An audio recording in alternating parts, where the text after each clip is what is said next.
tout le monde était super sympa, tout le monde était super accueillant et tout le monde était bienveillant. Non. À 90%. 90%. Ouais. Nowadays, nothing really excites me. Only one of me and nobody's like me. Phone ringing and I tell him it's ice. I got wifey on bling and she ice. Freeze, photo, please, no photos. No, G's, no, please, no photos. Évidemment, la force athlétique, c'est un sport qui demande beaucoup.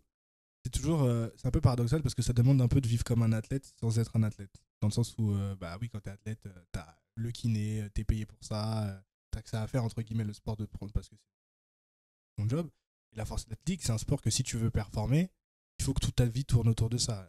Il y a la diète, il y a l'entraînement qui prend du temps, la récupération. Sauf que, paradoxalement, bah, tu dois avoir un taf à côté, t'as pas forcément l'occasion d'aller chez le kiné ou l'ostéo, en tout cas pas aussi souvent que le ferait un vrai athlète. Et c'est aussi demandant, quoi. Et donc, c'est vrai que ce qu'on disait tout à l'heure, c'est que parfois, c'est assez difficile de. Ça, on a un peu la mentalité extrême dans se dire c'est tout ou rien. Dans le sens où, soit on va faire en sorte que justement la vie tourne autour de la force athlétique et tout optimiser pour la performance, ou alors quand on ne peut pas, parce que les circonstances de la vie font qu'à un moment donné, soit tu dois travailler, soit tu es en déplacement, en vacances ou quoi, et bah tu te relâches et tu te dis, oh putain, finalement, la force athlétique, fuck, je continue à m'entraîner parce que je suis un go muscu, et au final, mais j'ai plus trop cette passion pour la force athlétique. Toi, tu me disais que c'était un peu le mindset dans lequel tu étais en ce moment. Ouais, effectivement. Après, ça a toujours été un peu comme ça, dans le sens où, bon, là, je suis coaché par un groupe de mecs assez extraordinaires dans le coaching. Je dirais pas les noms parce qu'on va pas faire de pub gratuite, mais ils sont 3. Qui c'est. Ils sont assez géniaux, tous les 3. Et humainement et professionnellement parlant, quoi, en termes de coaching. Ils ont un système de coaching qui conviendrait en fait à un champion du monde. Ouais, où tu as un tracking de tout ce que tu manges, de tous les pas que tu fais pendant la journée, de ton sommeil, de tout ça. Tu as toute une routine d'échauffement, d'étirement, tu as vraiment tout. Et dès le début, j'ai dit non. Tu vois, dès le début, j'ai dit, alors que j'étais vraiment, c'était 3 heures de force par jour, 5 jours par semaine. C'était objectif championnat de France, etc. Et dès le début, j'ai dit non, je ne serai pas champion du monde, je suis pas prêt à faire autant de sacrifices. C'est pareil, j'étais moins de 83. Je devais perdre 1,5 kg, maximum 2 kilos pour passer en 83 pour la compète. Donc en soi, je faisais un water cut et ça passait. En fait, ça me faisait chier. Ouais. Ah Donc j'ai dit, ouais. bah, j'aime bien bouffer, donc je vais passer en 93. Ah ouais, Tu quand vois même. Toi, bah, non, mais là, tu vois, je me suis dit, je vais pas me restreindre dans la vie juste Ouais. pour un sport où je ne serai pas champion du monde. C'est vrai. C'est un peu extrême, hein, mais pour moi, c'est t'es Mais, champion du monde ou pas. mais je comprends. Parce que c'est. Mais tu sais quoi, c'est exactement pour ça que j'ai lancé la chaîne YouTube. Parce que j'ai remarqué, et c'est bien, tous ceux qui faisaient de la force. Enfin, tout ce qu'on voyait dans le contenu français pour la force athlétique, c'était que les champions. C'était Pana, c'était Coco, c'était Noémie.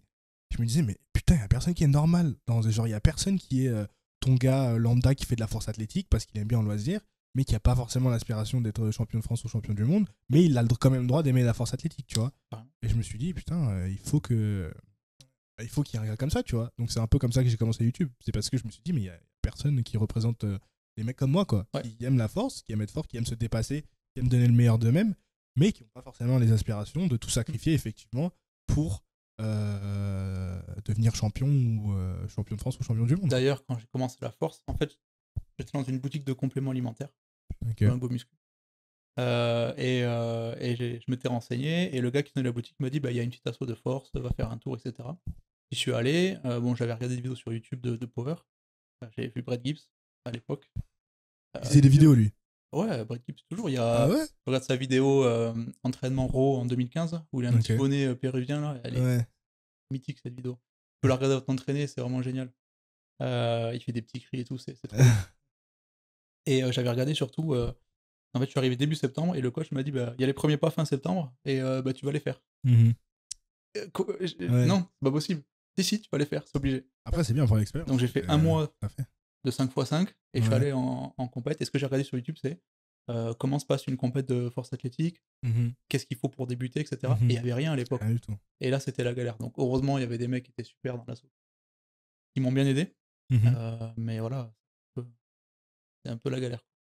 On est là. Hein. On essaye maintenant de rendre la vie plus simple pour ceux qui débutent. Mais je trouve que la force, c'est quand même un sport qui permet à tout le monde d'être apprécié. Je sais que moi, j'ai jamais senti de la part de mecs plus forts un regard, tu sais, ah, il a que ça comme perf ou quoi. Ouais. Et de la même manière que je m'entraîne, notamment avec un qui va se reconnaître, je pense, avec un mec qui a des perfs moindres. Et pour moi, il est au même niveau que moi. Tu vois. Parce qu'il a le même état d'esprit, même il est beaucoup plus vaillant que moi. Il s'entraîne beaucoup plus sérieusement, il est beaucoup plus compétent en fait dans ses mouvements, dans tout ça. Mais j'aime bien la force finalement, parce que oui, le but c'est de soulever le plus lourd, mais je trouve qu'il n'y a pas tant de jugement que ça dans le sport. C'est vrai. À part entre certains mecs ou filles qui sont très compétitifs, mais ouais. C'est vrai qu'avant de commencer, t'as toujours les mecs qui te posent la question de ouais, mais je suis pas assez fort pour commencer la force athlétique. Mais tu seras jamais assez fort. Exactement. C'est ça, jamais. Mais c'est normal de se poser cette question. Moi, je me sais que je l'ai posée et je me dis ok, je m'inscris pour ma première compétition. Je sais pas pourquoi, quand j'ai 100 au développé couché. Je voulais pas m'inscrire avant ma première compétition, avant d'avoir 100 au développé couché. Et en fait, j'ai fait une vidéo là-dessus et c'est des barrières mentales, c'est des psychologiques. Tu mets toi-même dans la tête, mais pourquoi 100 et pas 140, tu vois, genre ça s'arrête jamais. Genre, autant commencer directement, quoi. Après, vous verrez, et ce que je dis toujours, c'est que ta première compétition, quoi qu'il arrive, ce sera ta pire compétition. Parce que tu vas faire que progresser. Ouais. Donc, au niveau du total, ta première compétition, c'est toujours la pire. De là, tu peux que t'améliorer. Ouais. Donc, ça sert à rien de repousser l'échéance, quoi. Et en plus, on se rend compte, moi, j'avais une barrière, pas une barrière, mais un objectif de 300 en terre, tu vois, qui était un chiffre rond, un chiffre un peu mythique. Je l'ai fait une fois à la salle. J'ai été très content, vraiment surexcité pendant 5 minutes. Ouais. Je l'ai refait en compète, j'étais en mode alors que ça faisait, si tu veux, ça faisait 2-3 ans que je voulais faire 300 et que je m'étais dit, le jour où je fais 300, je me fais un énorme tatouage, jour où je fais 300, je fais ci, je fais ça. Et en fait, le jour où tu le fais, tu dis, suivant. Ouais, faut faire plus. Allez, 300, et en fait, t'es jamais satisfait. 310. Ouais. Par contre, j'avais 3 années ou 2 années, je sais plus, de compète de force dans les pattes et des belles expériences, des belles rencontres que j'aurais pas pu avoir si je m'étais dit, m'entrer dans une salle jusqu'à avoir 300 et là, je ferais une compète. Donc ouais, le conseil, c'est faut y aller. Ouf. Et même si vous hésitez, juste d'aller voir une compétition. Moi, c'est comme ça que j'ai commencé. J'étais à Hong Kong et je faisais de la muscu. J'ai toujours été un go muscu. Hein. Et il y a un Finlandais qui me dit... Bon, déjà, j'avais le seum parce qu'il soulevait plus lourd que moi alors qu'il était en 74 kilos. Tu vois, moi, je faisais 83, 85. Et il soulevait de fou. Je me disais, mais comment c'est possible tout petit. Bon, déjà, pas l'histoire de levier, donc effectivement, pas tout petit. Ça se fait, tu vois. Et il me dit, mais tu devrais venir avec moi. Je me suis inscrit à une compétition de force athlétique. Et je me suis dit, mais fin de powerlifting. Et je me suis dit, ok, de toute façon, je faisais un peu de photos, de vidéos. Je lui dis, ça va lui faire plaisir. Je lui prendrai des belles photos, des vidéos de sa compète et tout. On fera une petite vidéo, il sera content. Ça va lui faire plaisir. C'est un bon pote. Ça me fait plaisir aussi, tu vois. Et c'est la première fois, en fait, je suis arrivé. Je suis allé dans la salle d'échauffement et tout. Je parlais aux mecs. Et c'est la première fois que je me suis dit, putain, c'est que des mecs comme moi. Dans le sens où c'est des mecs déter. Dans l'entraînement, ils prennent les choses sérieusement et tout. Ils s'appliquent. Et après, ils sont là pour passer un bon moment. Mais c'est quand même des mecs déter. Parce que quand tu vas en salle de musculation, parfois, t'as du tout venant. T'as les mecs qui sont déter. T'as les mecs qui sont là juste parce que. T'as les filles qui sont là à faire des girls. T'as les mecs qui passent leur journée à la salle. T'es là, peu importe l'heure à laquelle tu viens, le mec est là aussi, tu vois, tout le temps. Et là, pour le coup, c'était des mecs. Les mecs viennent 2 fois, le matin et l'après-midi. Et là, c'était vraiment, je me suis dit, putain, je suis avec mes frères, quoi. Et j'ai eu qu'une envie, c'était de participer, de faire ma première compétition aussi, quoi. Et exactement tout ce que tu disais sur que c'est vrai que c'est précis. Il y a toujours des gens pour qui tu trouves toujours l'exception qui confirme la règle. Mais de manière générale, c'est vrai que moi, en tout cas, et je pense que c'est pareil pour toi, toutes les compétitions FF Force dans lesquelles j'ai assisté, tout le monde était super sympa, tout le monde était super accueillant et tout le monde était bienveillant. Non ? À 90%. 90%. Ouais, c'est vrai. T'as toujours le groupe qui est trop énervé, qui se fout torse nu, qui gueule, qui met des patates pour faire des perfs au final. Ce sont pas des perfs de champion du monde. Ouais. Pour moi, ça mérite pas de se mettre dans un tel état.